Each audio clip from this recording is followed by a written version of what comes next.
प्रभु यीशु मसीह के मधुर और मीठे नाम में आज दिनांक 7 फरवरी दिन मंगलवार को हम आप सब श्रोताओं का हार्दिक स्वागत करते हैं। आज के दिन के लिए जो वचन है लिया गया है दानियल नबी की पुस्तक उसका 9 अध्याय 23 पद। जब तू गिड़गिड़ा कर विनती करने लगा तभी इसकी आज्ञा निकली, इसलिए मैं तुझसे बताने आया हूं क्योंकि तू अति प्रिय ठहरा है, इसलिए उस विषय को समझ ले और दर्शन की बात का अर्थ बूझ ले।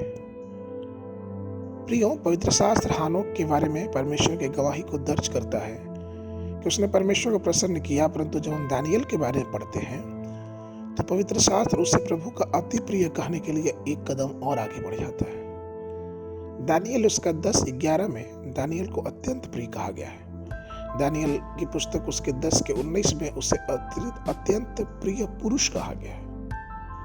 यह कितना धन्य होगा कि यदि प्रभु इतने प्यारे शब्दों से हमारी पहचान करे। इसलिए केवल वही करने का दृढ़ संकल्प ले जो प्रभु को भाता है। जब हम प्रभु से प्रेम करते हो और उसे प्रसन्न करते हो तब उसका प्रेम हम पर सदैव बना रहेगा। जब हम लगन से प्रभु को प्रसन्न करने के लिए खोजते हैं और उसके अनुसार करते हैं तो हमारा पूरा जीवन दिव्य शांति और आनंद से भर जाएगा। प्रभु भी हमको आशीष देगा और अपनी इच्छा के अनुसार हमारा मार्गदर्शन करेगा। 2 चीजें हैं जो परमेश्वर के प्रत्येक लोगों को करने की आवश्यकता है। पहला, वह सब दूर करना जो परमेश्वर की दृष्टि में अच्छा नहीं है, और दूसरा, वह सब पूरा करना जो परमेश्वर को भाता है।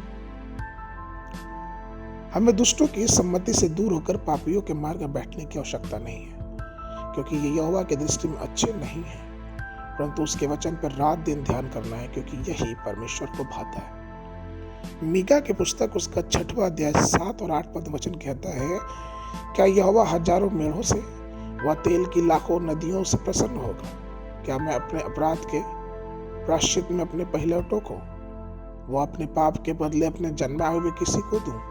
हे मनुष्य, वह तुझे बता चुका है कि अच्छा क्या है, और यहोवा तुझसे इसे छोड़कर और क्या चाहता है कि तू न्याय से काम करे और कृपा से प्रीति रखे और अपने परमेश्वर के साथ नम्रता से चले।